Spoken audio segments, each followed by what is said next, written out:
এই বালের সিস্টেম আমাদেরকে বলে যে যেটাতে তুমি দুর্বল সেটার উপরে তুমি আরো বেশি প্র্যাকটিস করো। অর্থাৎ সাপোজ তুমি ধরো সেলস ভালো পারো, ঠিক আছে, অলরেডি সেলস তুমি ভালো পারো, তো এই জন্য তারা তোমাকে কি বলবে, তারা তোমাকে ওই সেলস এর উপরে আরো কাজ করতে বলবে না। তারা বলবে যে অলরেডি যেহেতু তুমি সেলস ভালো পারো, তো সেলসটাকে একটু সাইডে রেখা এখন তুমি পদার্থ বিজ্ঞান পড়ো যা, কারণ পদার্থ বিজ্ঞানে তুমি তো দুর্বল, তুমি তো সেলস অলরেডি ভালো পারোই, তো সেলস নিয়ে আর কাজ করার দরকার কি, তুমি যে একটু পদার্থ বিজ্ঞানটাও পড়ো তাহলে ওইটাও তোমার শিখা হইলো।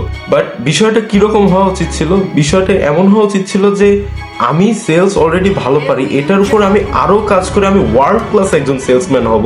সেখানে না, তারা ওইখানে আমার পিছনটা মাইরা দেয়া, তারা বলে যে না তোমার এইটাও একটু পারতে হবে, ওইটাও একটু পারতে হবে, আলটিমেটলি যে আমি আমার ক্যারিয়ারে যে কোনো বালটাই ফেলাইতে পারি না।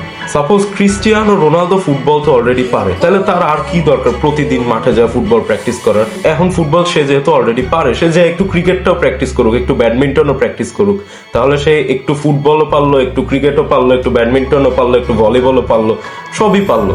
তাইলে বিষয়টা কি হতো জানো, যে ক্রিস্টিয়ানো রোনালদো নামের কোনো ফুটবলারই আমরা চিনতে পারতাম না।